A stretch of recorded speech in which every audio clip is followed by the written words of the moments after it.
ಕೇಂದ್ರ ಸರ್ಕಾರಿ ನೌಕರರಿಗೂ ಹಾಗೂ ರಾಜ್ಯ ಸರ್ಕಾರಿ ನೌಕರರಿಗೂ ವರ್ಷದಲ್ಲಿ 2 ಬಾರಿ ತುಟ್ಟಿ ಭತ್ಯೆಯನ್ನು ನೀಡಲಾಗುತ್ತದೆ.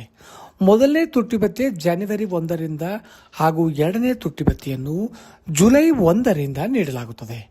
ಪ್ರಸ್ತುತ ಏಪ್ರಿಲ್ ತಿಂಗಳು ನಡೆದಿದ್ರೂ ಕೂಡ ಕೇಂದ್ರ ಸರ್ಕಾರಿ ನೌಕರರಿಗೆ ಯಾವುದೇ ರೀತಿಯ ತುಟ್ಟಿ ಭತ್ಯೆ ಘೋಷಣೆಯಾಗಿಲ್ಲ. ಏಕೆಂದರೆ ಜನವರಿ 1, 2026ರಿಂದ ಪೂರ್ವನಿಯಾಗುವಂತೆ ನೀಡಬೇಕಾಗಿರ್ತಕ್ಕಂಥ ತುಟ್ಟಿ ಭತ್ಯೆಯನ್ನು ಇಲ್ಲಿಯವರೆಗೂ ಕೂಡ ಕೇಂದ್ರ ಸರ್ಕಾರ ಘೋಷಣೆ ಮಾಡಿಲ್ಲ.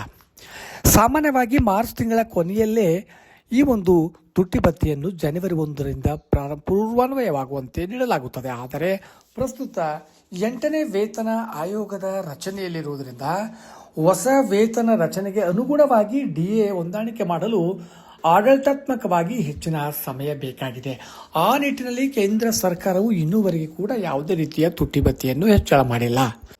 ಒಂದು ಅಂದಾಜಿನ ಪ್ರಕಾರ ಕೇಂದ್ರ ಸರ್ಕಾರವು ತನ್ನ ಒಂದು ಉದ್ಯೋಗಿಗಳಿಗೆ ಜನವರಿ 1, 2026ರಿಂದ ಪೂರ್ವಾನ್ವಯವಾಗುವಂತೆ ಸುಮಾರು 2ರಿಂದ 3% ತುಟ್ಟಿ ಭತ್ಯೆಯನ್ನು ಹೆಚ್ಚಳ ಮಾಡತಕ್ಕಂಥ ಆದೇಶವನ್ನು ಏಪ್ರಿಲ್ ಮೊದಲ ವಾರದಲ್ಲಿ ಬಿಡುಗಡೆ ಮಾಡತಕ್ಕಂಥ ನಿರೀಕ್ಷೆ ಇದೆ ಎಂದು ತಿಳಿದು ಬಂದಿದೆ.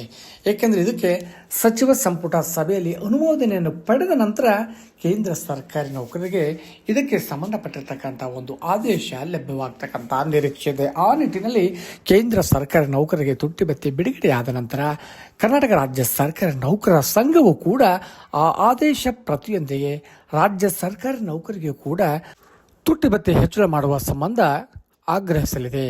ಹಾಗಾಗಿ ಶೀಘ್ರದಲ್ಲೇ ಕೇಂದ್ರ ಸರ್ಕಾರ ನೌಕರರಿಗೆ ತುಟ್ಟಿ ಭತ್ಯೆ ಬಿಡುಗಡೆ ಭಾಗ್ಯ ದೊರೆಯುವ ನಿರೀಕ್ಷೆ ಇದೆ. ಧನ್ಯವಾದಗಳು.